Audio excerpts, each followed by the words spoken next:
Salut à tous, on se retrouve aujourd'hui pour parler du FC Barcelone en ce jeudi 26 février. Et on commence aujourd'hui les gars avec le programme de l'équipe. On sait que là le Barça n'a pas encore joué, en ce milieu de semaine il y aura un match. Milieu de semaine prochaine sera mardi prochain contre l'Atlético. Mais en tout cas voici le programme, donc là bien sûr on est le 26, donc prochain match le 28, donc c'est samedi. Samedi 16h15, encore un match en plein milieu d'après-midi. Il y avait eu le match dimanche dernier à 16h15, de nouveau ce sera encore un match compliqué pour la Yamal qui fait oublier pas le Ramadan. Donc en plein après-midi le Barça recevra Villarreal, attention, belle équipe, ils sont 3 ou 4e de Liga, c'est pas mal cette saison, surtout Villarreal, on en a parlé hier les gars, lors des 4 derniers déplacements à Barcelone, ils ont gagné 3 fois. Alors, c'est une équipe là, un peu une bête noire du Barça pour les matchs à domicile. Donc, et surtout, ce sera un match pour préparer le match mardi prochain contre l'Atlético Madrid. Ce match où le Barça va essayer de faire une remontada. Donc voilà, ensuite il y aura Bilbao, ensuite il y aura Séville. À noter les gars, entre le match de Bilbao et le match de Séville, on connaîtra le 8e, l'adversaire du Barça. Et ça y est, donc on connaît les deux équipes potentielles. On se doutait que de toute façon ça va être ces deux-là, et c'est bien ces deux-là. On a le choix de toute façon entre 4 clubs. Newcastle, PSG, Monaco, Karabakh. Donc Monaco et Karabakh ont été éliminés hier, donc il reste Newcastle et le PSG. Voilà, donc deux équipes que le Barça a affronté cette saison. Le Barça avait gagné contre Newcastle, avait perdu contre le PSG en match de poule. Donc là, ça sera sur match aller, match retour, match aller, soit au stade de Newcastle, soit au stade Parc des Princes, et match retour au Camp Nou. Donc demain midi, tirage au sort, on connaîtra bien sûr l'adversaire. Donc il y a une question, n'hésitez pas à répondre en commentaire. Vous préférez qui? Vous préférez affronter le PSG ou Newcastle? Voilà, pour les 8e de finale. De toute façon, ça sera deux adversaires bien sûr très compliqués. Et concernant Luis Enrique, ancien coach du Barça bien sûr et coach du PSG, peut-être futur adversaire bien sûr du Barça, Enrique bien sûr. En interview hier, il a dit: le Barça sur le plan émotionnel est pour moi très spécial, c'est toujours agréable si on rentre à la maison. Donc voilà, il sait que s'il affronte le Barça demain, c'est le tirage au sort, Paris-Barça, ça sera toujours un match spécial pour lui, parce que bien sûr il vient de Barcelone, Enrique.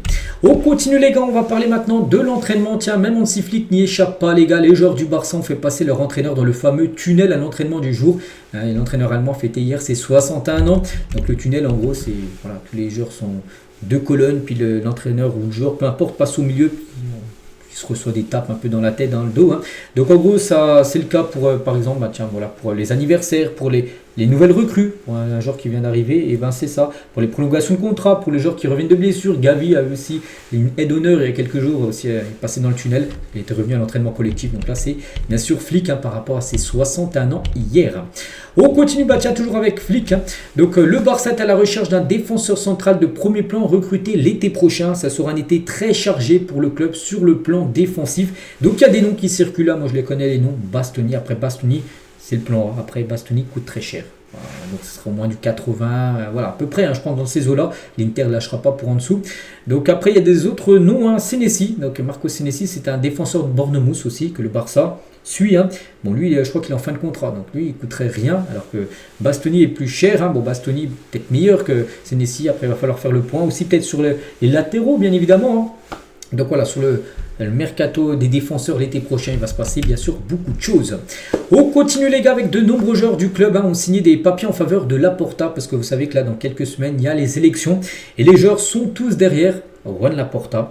Donc une majorité absolue dans le vestiaire, ça veut dire sur peut-être les 25 joueurs, je sais pas de l'effectif première, peut-être plus de 22, ou voilà vraiment une grosse majorité soutiennent Laporta et aimerait en gros qu'il continue en tant que président du FC Barcelone.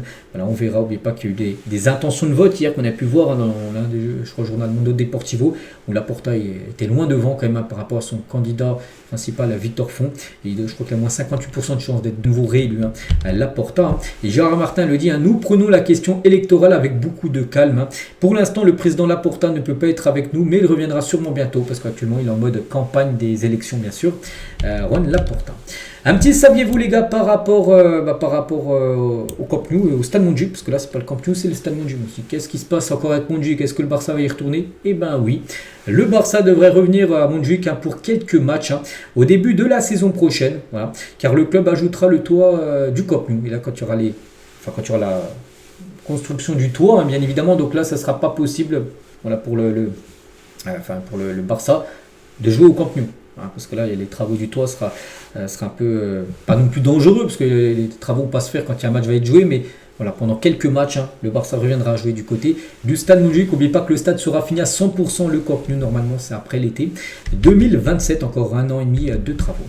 On continue avec Gérard Martin, on va parler de lui, parce qu'aujourd'hui c'est son anniversaire, regardez, en ce 26 février, donc 26 février, il est né le 26 février 2002, donc on est le 26 février 2026, donc il a aujourd'hui 24 ans, Gérard Martin. On lui souhaite bien sûr un très bon anniversaire. Les unes aujourd'hui, tout d'abord sport, ça parle de Daniel Mo. Nous savons comment gagner la Ligue des Champions. Et ben c'est bien, maintenant il faut le faire. Donc voilà, quelques déclarations bien sûr de sa part. Bon, on dit la Ligue des Champions, c'est le titre. Mais par exemple, tiens, position de faux numéro 9. Oui, c'est un poste dans lequel je me sens très à l'aise. Hansi Flick m'a mis l'an dernier contre le Betis dans cette position-là. Je crois qu'un seul match. Et ça s'est bien passé au final. Il me connaît maintenant dans les positions où je peux performer en numéro 10 ou même en faux numéro 9, même jeu, je pense sur les côtés, en attaque. Donc la position numéro 9 est celle où je me sens à l'aise. Voilà. Toujours avec Daniel Mo, donc Eric Garcia est le joueur le plus sous-estimé de l'effectif. Maintenant, il est un peu plus valorisé, mais je dirais Eric, si on me pose la question, en gros, le joueur le plus sous-coté, et ben, il partirait sur Eric Garcia, un très bon joueur, bien évidemment. Toujours avec Olmo. Vous avez joué à la place de Pedri quand il était blessé. Comment ça s'est passé? Donc là, en milieu sentinelle, milieu quasiment défensif, il a dit. Ce que j'ai le plus apprécié, c'est que tu as plus de contact avec la balle parce qu'en tant que 10, parfois, tu es trop isolé. Quand les rivaux restent en retrait, il leur est aussi difficile de le trouver plus facilement. Et le pire, je dirais, les transitions, parfois, on se fait prendre un peu au dépourvu. Pour ainsi dire, il faut alors revenir clairement en arrière. Donc voilà, par rapport quand il a dépanné Pedri, qui n'était pas là. Meilleures conditions physiques, je n'ai rien changé, mais j'ai insisté un peu plus sur l'idée, sur ce que nous pensions être le mieux pour moi. Au final, maintenant, j'ai cette continuité, ces matchs consécutifs où actuellement il est plus dans une période où il est blessé. Je me sens bien, je récupère bien et le travail que je fais fonctionne pour moi. Donc nous devons bien sûr continuer ainsi. Et je me sens très bien physiquement et très fort. Et je suis prêt à continuer dans les prochains matchs en aidant bien évidemment l'équipe. Et je pense que j'ai toujours été en constante démonstration ce que je vaux et ce que je suis en train que je peux montrer en tant que joueur. Au final, je suis habitué, ça ne me dérange pas. C'est aussi bien sûr ma vie. Et il parle aussi de ses premiers mois quand il était en Croatie. Donc je pense que les 6 premiers mois en Croatie n'ont pas été faciles car je ne pouvais pas concourir avant janvier. Et sans aucun doute, la deuxième année, donc il a joué au Dinamo Zagreb à l'époque. La deuxième année en Croatie, quand je m'attendais à avoir plus de participation avec l'équipe première et que je n'avais pas le nombre de minutes attendues, c'était difficile, mais j'ai été clair sur ce que je devais faire pour obtenir ces minutes que je voulais. Et c'est ce que j'ai fait. Et bien sûr, après, il a quitté Zagreb pour rejoindre, je crois, Leipzig. Puis débarqué, bien sûr, au club du Barça. Et l'autre une, les gars, Mundo Deportivo, ça parle d'Eric Garcia, aussi qui est en interview avec ce journal, vu que c'est qu'il n'y a pas trop d'infos sur les matchs, tout ça, vu que là, le Barça, il y a seulement un match par semaine. Bon, ça va revenir très prochainement, là, avec des matchs, 2 matchs par semaine, là, qui vont arriver très prochainement, mais en tout cas, chez Eric, voilà, il était interviewé. Donc, j'ai toujours eu mon propre style de vie, il dit, j'aime vraiment la routine, avoir mes habitudes hebdomadaires, et il fait souvent les choses, là, les mêmes choses chaque jour, qui fonctionnent bien pour moi. Et j'aime être à la maison, heureusement, j'ai cette salle de sport chez lui, et je peux me permettre de vivre dans une maison avec beaucoup de confort. C'est aussi, bien sûr, un avantage. Donc sa routine dit, d'habitude, je me réveille vers 8h, 8h15. Je vais directement à l'entraînement, j'aime faire mon sauna, mon plongée froide. Voilà, pour peut-être mieux récupérer dans des bains froids. Prendre mon petit déjeuner, voir le kiné, puis on s'entraîne. Je mange normalement là-bas ou au centre d'entraînement du Barça ou à la maison. L'après-midi, certains jours, le coach sportif vient. D'autres jours, je vais à Barcelone pour m'entraîner avec lui. Et ensuite, je fais juste les choses normales que je dois faire. Voilà, donc en gros, il y a une vie normale. Dans un sport comme le football, surtout dans un vestiaire où on joue tous les 3 jours, où il y a beaucoup d'émotions positives et négatives, il faut trouver des moments pour en profiter et créer bien sûr une bonne ambiance. On le sent sur le terrain quand l'entraînement ou le match commence, si quelqu'un doit se faire réprimander, on le fait, mais la base des bonnes zones et du groupe du groupe fort que nous avons nous permet de mieux nous comprendre, bien évidemment. Et pour finir avec Eric Garcia, pour finir aujourd'hui, il parle aussi de son duo de défenseur avec Cubarsí. Les deux en plus ont gagné la médaille d'or au JO. C'était il y a 2 ans. Avec Cubarsí, nous avions déjà l'expérience olympique ensemble. Je venais de Gérone et lui était déjà au Barça. Nous avons bien connecté sur en dehors du terrain. Il est très jeune avec un potentiel incroyable. Et cela nous a rapprochés. Maintenant, nous nous comprenons très bien. Mais si je joue aussi avec Araujo, je pense, j'ai aussi passé de nombreuses années avec lui, avec Christensen, avec Guéry, qui joue aussi en défense centrale. Nous avons de très bonnes options à l'arrière, mais avec Cubarsí, j'avais déjà cette connexion précédente, vu qu'il avait déjà joué, bien sûr, avec Cubarsí, avec l'équipe espagnole et sport, bien sûr. Dans le passé, donc voilà les gars, quelques déclarations, bien sûr, du joueur Eric Garcia. Ça fait un peu plaisir d'avoir son train de vie, de ce qu'il fait. Donc nous on se retrouve demain, bien sûr, demain vendredi pour le prochain numéro. Je vous souhaite une très bonne journée et à demain.